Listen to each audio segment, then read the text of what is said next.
Hello and welcome to Season 2, Episode 1 of Tales Untold.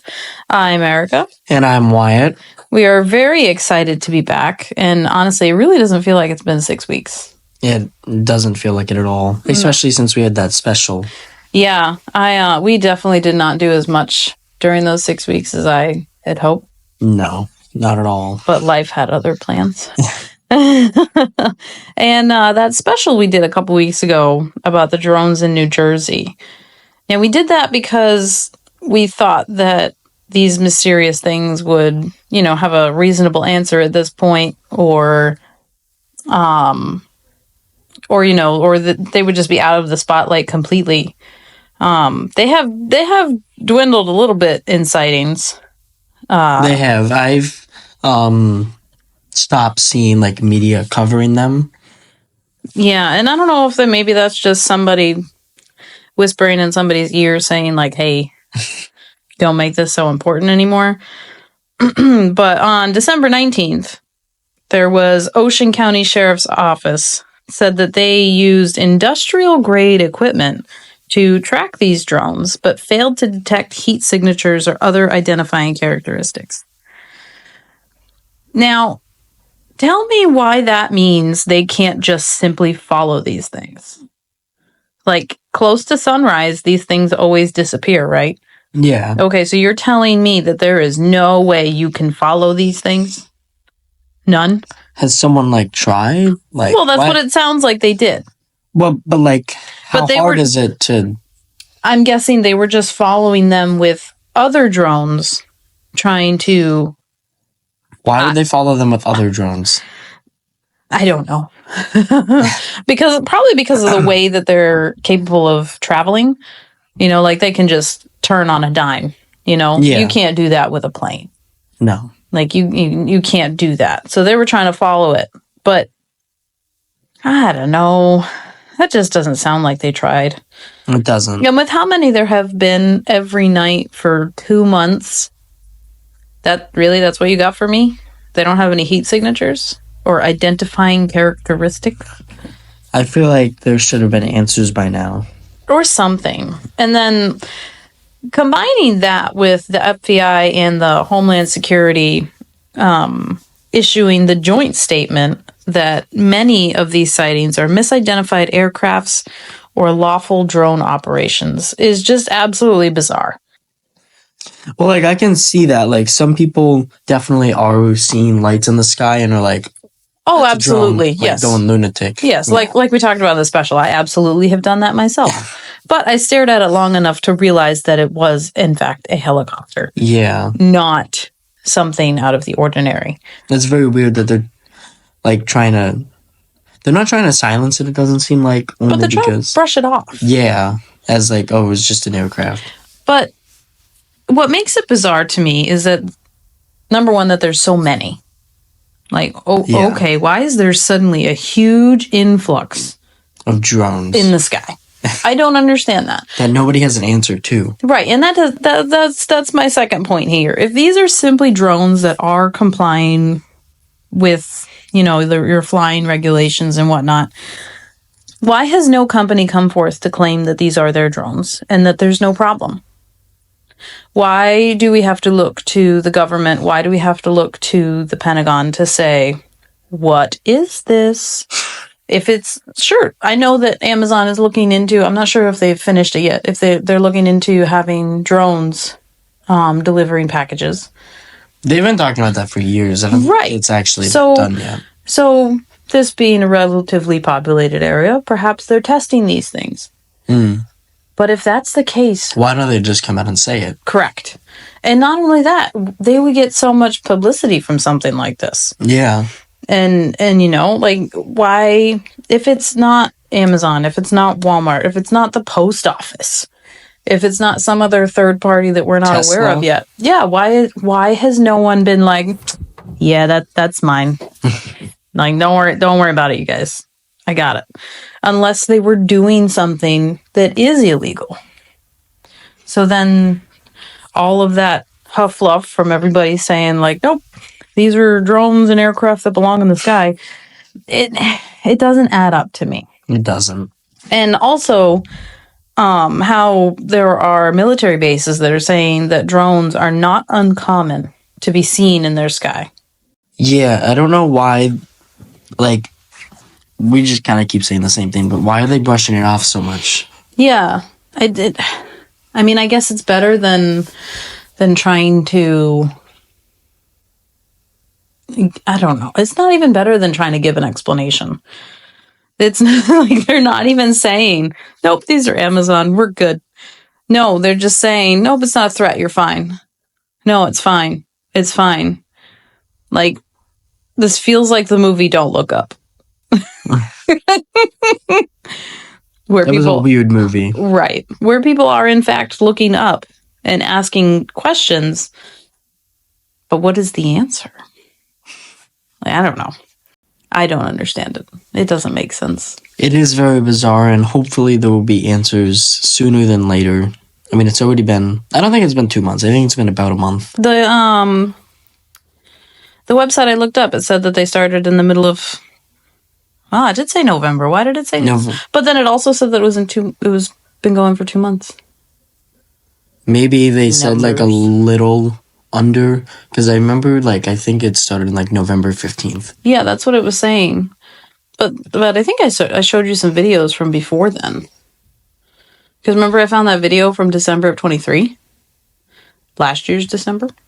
Of a drone that looked... Yeah, that looked very similar to what's happening now. So I don't know. Hopefully it's a positive. Hopefully we do get an answer, and then the drones don't just simply disappear and we never know. That'd be bizarre. That would be annoying. Way bizarre. That would definitely be very annoying. But that was not supposed to be that's not actually our topic for today. No, that was just a little update on our thoughts about the drones. Yes. We wanted to look into near-death experiences. Partly because this is episode 1 of season 2. A bit of a rebirth, if you will. So we didn't quite die. We came back. Born new. Yeah. So it's definitely... I definitely have some thoughts about this, of course. Did you found someone that had a near-death experience, right? Yes. Like a famous someone that we've heard of, or... No. No? Just some random guy that I've never heard of. That became famous because of this? Yeah. Oh. Okay. His name is Alistair Blake. He suffered a heart attack at age 61 and was dead for 90 minutes. Wow. But he was thankfully revived by medics, and he has opened up about this near-death experience recently. And he was dead in January 2019. But like I said, he came back. It wasn't that long ago. No. 5 years? 6 years? just about. Yeah, maybe it was. In a couple days it'll be. Yeah. His wife performed CPR until the paramedics arrived, and he was officially dead for about an hour and a half. He said on the other side there was a complete void, a nothingness with no lights, no sound, and no voices. And he said the experience was so frightening that his brain has blocked it all out. That's what he explained. So, for 90 minutes, I feel like that is either a long time to be performing CPR without giving up, or that is a long time to try to perform CPR again. After an hour and a half, isn't your brain just, after being devoid of oxygen for, 10 minutes or something, you're just a vegetable? Right? Isn't that? I don't know. It's something like that. I don't recall the exact time. But after a certain amount of time, you're without oxygen, your brain it won't work normally if you are revived. So why would someone either continue trying or have tried again? I don't know. It said for around 5 minutes your brain can go without it. Yeah. So, okay, this guy exceeded that by 1,000%. Why is nobody questioning that? Like, that's bizarre to me. So, I know that it is possible to be alive but appear dead. I've heard of that. It's very strange. Right. So, I wonder if this is more a case of that, where his pulse was just so finite. Yeah, that it was like, like his heart was pumping once every like 5 minutes or something stupid. Like, I don't know. Exaggeration. I'm not a. But, something like that, where it would give his body and his brain the oxygen, the minimal oxygen it needed, but he was still alive. So I'm just curious what those moments were right before they realized he was still alive. Did somebody like look at him long enough and say, "Oh my God, he twitched. He's still alive"? Also, who is doing CPR for 90 minutes? Right. I realize that sometimes when they are trying to do it for a long time, they do take turns. But like, Right, again, 90 an hour and a half? Like, I feel like after 15 minutes of trying, Yeah, like that sounds like a long time. Yeah. So I mean, there's probably the amount of time since the wife called. Right, called for the ambulance. She's performing this. I wonder if they're counting all of that time, because all of that could easily add up to like half hour, where she's realized what's happening. She started CPR and then called 911. Right, took them time to get there. Right, all of that, like that could take time depending on where you live. They're probably counting something like that. But then even still, performing CPR for an hour? That's a long time. I mean, I guess they are probably also forcing oxygen into his lungs with, like the CPR things. That's true. That's interesting. But he said that there was nothingness, right? Yeah, just a complete black void. I mean, that would make sense because his brain wasn't functioning. Yeah. It wasn't doing, and it wasn't capable of doing anything. It didn't have the oxygen it needed. So there are typical sensations of the near-death experiences, like the sensation of leaving the body. Not really sure what that would exactly feel like. I feel like it would be something like, when you're sleeping and you just randomly wake up with feeling like you just fell. I feel like it'd be something like that. Yeah. Except opposite. Or like where you kind of leave your stomach behind. Yeah. Like on a roller coaster. Yeah, where like you feel like your stomach's in the back seat now. Yeah. Something like that maybe. Sensation of being drawn into a tunnel or darkness. Bright light at the end of a tunnel. Sense of peace. Sense of unlimited knowledge. That one was interesting to me. And that doesn't make sense. Oh, unlimited knowledge. Like, you got an ego, my man. I mean, I guess all of these don't always apply to everyone, but that's true. But these are super typical of what we think of happening at a near-death experience. The knowledge one doesn't make sense. No, I've never heard of that before. That was interesting to me. I kind of chuckled. Recall of important events or memories. That makes sense. Yep, that's become a phrase where I just saw my life flash before my eyes. Meaning you felt like you almost died. Encounters with family members or religious figures. So a lot of people have claimed to see Jesus when they've almost died.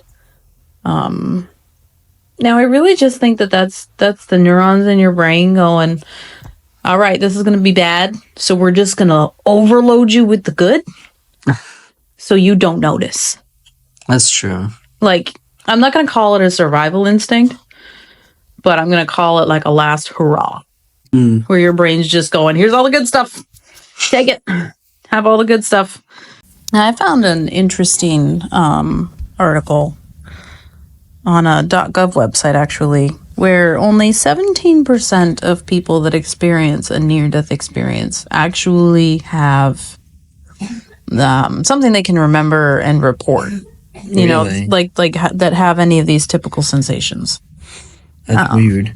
Only 17%? Right? That seems really low to me. I wonder if these 17% are just making it up for a story. Or maybe not enough people are reporting Coming it. forward. Right. Because someone might think that they're crazy or, you know. That's fair. Oh, yeah. And I'm sure that things happen within your brain that your brain doesn't let you remember. Like a lot of people don't dream. Or at least they don't say that they remember their dreams. Yeah.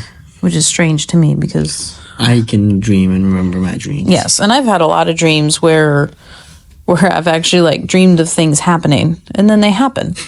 And like it... I think a lot of people have had at least one of those. Well, not only just like deja vu type of stuff, but definitely a chain of events that are going to happen end up happening. Not necessarily in the way that I envisioned it in my dream, because a lot of these things were places I hadn't been yet. But I knew these things, and then they happened, and I'm just like, told you so. I don't know how, but I did.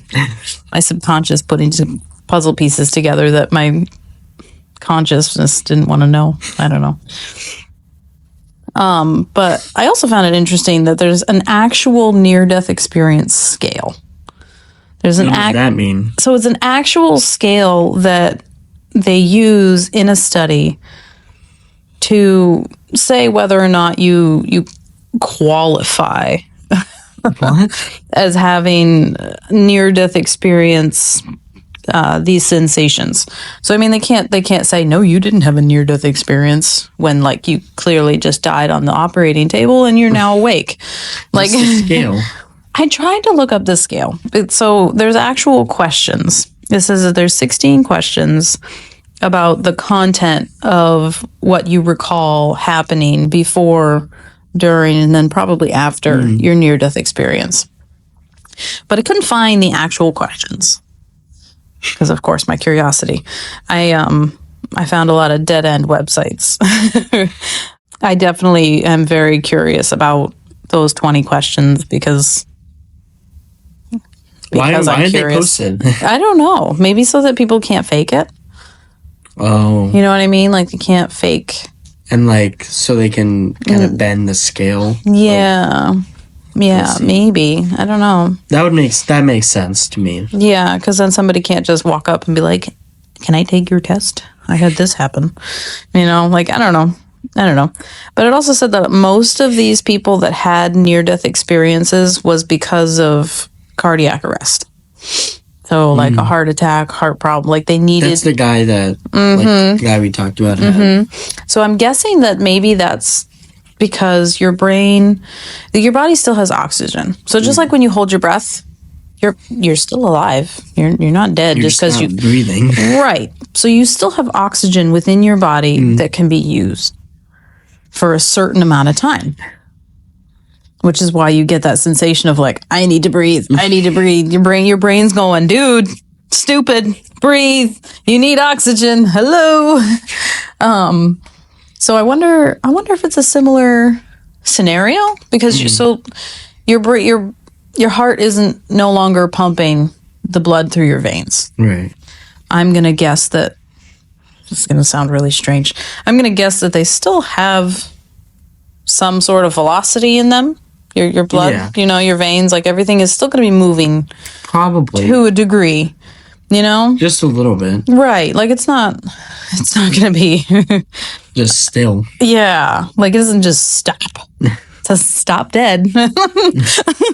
So I can imagine that maybe those last firing neurons is your brain just going, here, have some happy memories. It's all about to go bad.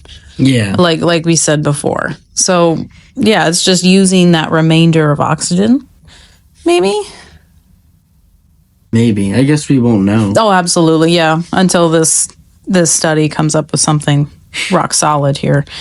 So it says prior studies found 10 to 20 seconds following cardiac arrest electroencephalogram measurements generally find no significant measurable brain cortical electrical activity. What does that even mean?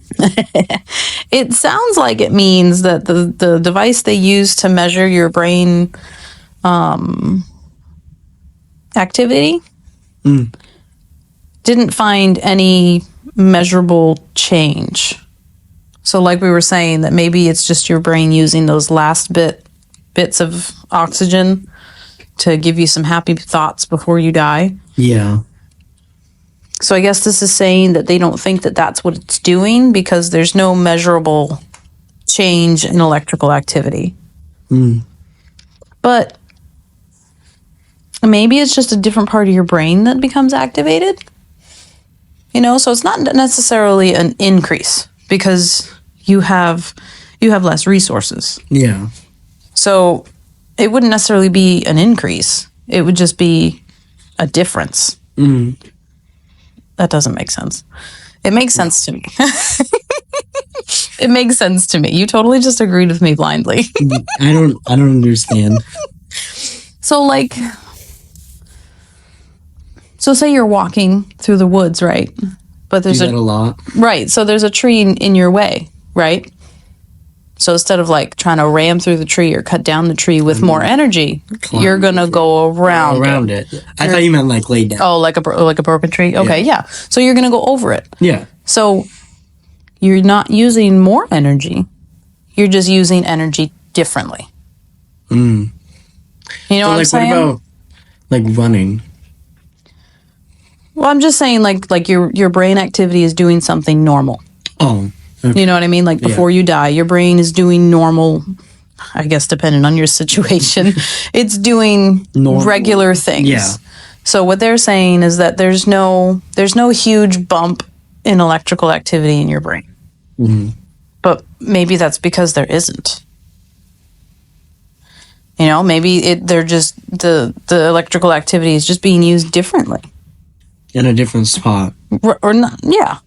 Like it's like your brain isn't going to be focusing on the pain. It's going to be trying to change, not change. It's going to be making you think that happy thoughts, you know, like hey, this is bad. Instead of directing the energy towards, oh, I'm having a heart attack, it's going to direct you towards, oh, remember that time? Oh yeah, remember that time when your kid learned how to ride a bike? It was really awesome, right? Like, it's, you know, that's what I'm saying. Like, I'm saying this like this is normal, but it's really crazy that your body can think for you. Like, what do you mean? Like, it just does it for you? Yeah. So, like, I'm not exactly telling my body to make my heart beat. It's just doing it? Right. And, like, breathing just happens? I'm not telling my body to regenerate skin because I have an injury. It's just doing it. I'm not telling it to go through these. I don't even know how these cycles work. But my body does without me. That's interesting. That's wild in and of itself. Like that. Like, I'm not breathing right now. It's just... Right. I'm automatic. Like, it's just happening. Yeah. It's your subconscious. But so then it's also crazy that your body is going to try to make you feel happy. Well, that's a crazy whole other subject. That's a whole other rabbit hole. Like your brain works independently from you? It's a weird sentence. That's a strange concept. I don't know what to do with that. I've always just accepted that your body does things to protect you or, you know, to make you feel better or whatever. But then when you ask that question, that's a whole other headache. Let's see. Line of evidence 2. Seeing ongoing events from a location apart from the physical body while unconscious. AKA out-of-body experience. Now, this is interesting. So, of those 17%, about 45% of near-death experiencers the word? Report out-of-body experiences, which involves them seeing and often hearing ongoing earthly events from a perspective that is apart and usually above their physical bodies. So, what I really want to know about that is, are they correct? Is what they're seeing in this out-of-body experience actually what happened? I guess we will not know that. No, probably not. Not from what I'm reading here. I don't think there is any real way to know about this experience. Well, right, because in this, what I'm reading is not, it's just a study. It's not giving me specific people and specific scenarios and stuff like that. I bet you there's thousands of peoples. It would take me a lifetime to try to get through any of it. But like, my thought about that is, are we really, like, did these scientists actually say, like, oh, well, what did you see? Are they just seeing the room that they're in? Because, okay, sure. Like, yeah, you know what this room looks like. So then your brain just projects you looking down on it. Like, I don't think that's that abnormal. But, like, are they seeing inside their neighbor's house down the street? The house that they've never been in before? You know what I'm saying? Yeah. Like, are they seeing something that they've never seen before? Or are they seeing something that they have seen before? Right. Or is it something that's far away from where they are, but it's something that did happen? Like, did they see somebody get robbed outside the hospital they were at? And then that's did that actually happen? Like, that's what I'm saying. Like, is it an actual event that somebody can back up and say, oh, yeah, here's the security cameras. This is what happened. You know, like... That's a weird thing to think about. Like, that would be my question. Would be if they did have this supposed out-of-body experience, did whatever they see, did that actually occur? And if it did, awesome. So cool. If not, I'm going to go back to your brain is just firing random things at you. Yeah. To make you not realize that you're dying. All right, so I think that wraps up Season 2, Episode 1 of Tales Untold. I'm Wyatt. I'm Erica. Thanks for listening, and let us know if you have any thoughts of what we should talk about next, or any thoughts on the out-of-body experiences. This is Tales Untold.